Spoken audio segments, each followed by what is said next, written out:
Hello, and thank you for listening. My name is Luke Mardigian, and you are listening to Be Insured, where we talk about business, leadership, and insurance. That way, on your worst day, when you need it the most, you will be insured. I hope you're all staying healthy and safe. As you may have guessed, COVID-19 kept us away from the studio last month. But I think you'll take a lot of great tips from the show we've got planned for you today, so let's dive in. You know, this COVID-19 pandemic and subsequent mandates have shaken up many businesses and organizations, including my own. But while you continue to navigate your way through the storm, there are three big myths and threats you need to be aware of if you want to come out of this thing as well as possible. And that's exactly what I'm going to walk you through today. Myth number one, as an insurance guy, I have been going nonstop. And it's because I've been getting this question so often, which is, does my current insurance have coverage for this pandemic? And it's really frustrating on my end because I'm seeing so many of my clients lose income and shut down their businesses. We insure a lot of restaurants in the state of Michigan, and our governor has limited them to takeout only, which is fine for the restaurants who already had that option or were able to pivot easily. But a number of my restaurants cater to the elderly, and the elderly, just simply put, aren't going out for those types of things. And when I get these phone calls from my clients, they typically are asking, hey, do I have anything? Is there any chance that insurance could help? And to understand that answer, you really have to understand the definition of the coverages in your policy. And so what most clients think of is loss of business income, which is, the insurance policy is set up that if you're in a position where you're not able to operate, they pay you a loss of income. That is a limited coverage. So think about your insurance policies. Even as an insurance agent, my license with the state of Michigan and Ohio and Indiana and several states that we insure businesses in, it's a property and casualty license. That's the license that allows me to write commercial insurance. So when you think about property and casualty, what is the intent of that? Well, that goes back hundreds of years to the original policies, which were fire policies. And fire policies were designed where, a business owner would build a warehouse for their lumber to store their iron, whatever the story was. And they were looking for insurance coverage in case it burns down. That's all they were worried about. And slowly over hundreds of years, insurance has added different coverages. So now there's theft and vandalism and broken pipes and, fill in the blank, power surge, all the different things that your policy could cover. But that is designed to protect your property, right? That's the property side of property and casualty. So what type of damage is it covered? Direct physical damage, right? So it's your property is damaged. With this pandemic, it's not really damaging property. Now, there's an argument to be made that if the virus lives on your property, then it's damaged. But that really does not meet the court's definition of direct physical damage. And I could go into all the insurances on it, but it just simply doesn't. And the second part of it, the casualty. So casualty is designed to insure businesses from bodily injury or property damage. So bodily injury, someone slips and falls on your property. That's kind of the best example of bodily injury. The other sides of it, things like food contamination potentially could be bodily injury, depending on if your policy has coverage for that or not. But typically, you're thinking of someone actually gets hurt. Your folks are on a job site or a construction company, and a ladder falls on the homeowner. That would be the type of liability that we'd be talking about. That's the casualty. But the property damage is there too. Property damage is, hey, I accidentally burned down my client's house. Yeah, that's a problem, right? On the casualty side, there's just really nothing there as far as this COVID-19 outbreak. There's no coverage for that anywhere in the policy. So a lot of my clients are saying, well, okay, is it a coverage I could buy? And the answer was yes. There actually was an insurance company that came out with a pandemic-specific policy, and they removed it from the market last October because they sold a total of 0 policies. Now, you can imagine that company's getting a lot of phone calls from clients wanting it now. But that's kind of the equivalent of calling to insure your house while it's on fire. And that just is not something insurance is set up for. Insurance is a prevention. And that kind of conversation that I'm having around that when it comes to does my policy provide coverage for that? it's kind of a scary thing because how can you insure against something that is very likely to happen? Insurance typically is designed to cover the sudden and accidental, the unavoidable. In this instance, they're saying this thing's so contagious, then how can you avoid it? How is it sudden? It's just something to think about. I imagine the industry will change over the long term and companies will start offering this coverage. And I imagine it will be very expensive. So keep an eye on that. Myth number 2, your biggest concern, the second biggest myth is your biggest concern should be running out of revenue. Like many companies, a dip in sales and subsequent revenue is concerning. And I'm sure many of you have worried about being able to pay your employees and meet your obligations, maybe even worried about paying yourself. But I don't think your biggest concern should be running out of revenue. Really, I think your biggest concern should be with you getting sick as a business owner. So think about it as a business owner. At the end of the day, every restaurant that I've talked to that's still operating, every business that I've talked to that's still operating, even the production company that helps me make these episodes, Cold Box Films, the owners are the ones who are carrying the business through this time. Why? Because as entrepreneurs, we are built to work without a paycheck because it's our business, right? We're doing it for the love of entrepreneurism.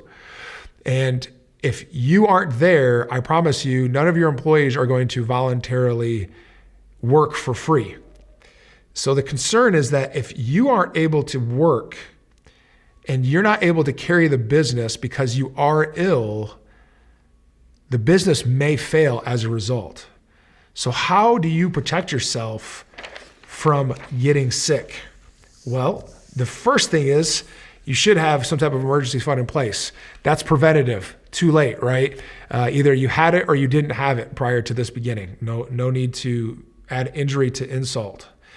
But you can insure against it now. If you aren't sick and you haven't had COVID-19, you are eligible still to get some type of long-term disability or a chronic or critical illness insurance policy. Now, what do these do? Well, for instance, on my insurance agency, I have a long-term disability policy that covers me. If I get sick or injured and can't work for a long period of time, that it actually pays a percentage of my agency's revenue to keep the doors open. So that's a long-term disability policy that pays for your business to stay open. The other option is, and that's actually a fairly expensive coverage depending on where your revenue is at. So if your business does generate a lot of revenue, it could be thousands of dollars a month. The other option is a critical illness or a chronic illness policy. Now you can get these as standalones and you can get them where they're indemnity policies like Aflac, where you go in the hospital and they just write a check to you for $5,000 or $1,000 per night that you're in the hospital, that type of thing. But I really, really recommend you look into chronic and critical illness policies that are living benefits on a life insurance policy. Life insurance, that big dirty word, right? Most companies that offer this do it at no charge. The good ones do. And this critical illness coverage and the chronic illness, essentially, just think of it this way. 90 days in, you're not getting better. You have some type of permanent damage. You're not able to get back to work. You've burnt through your emergency savings. You burnt through your short-term disability if you have it. And now you're to a place that you have no revenue coming into the business and you have no money yourself. This policy will actually cut a lump sum check to you as a living benefit. It's pretty cool. And the best part about it is it's really, really inexpensive. We just did one for a business owner in his 50s.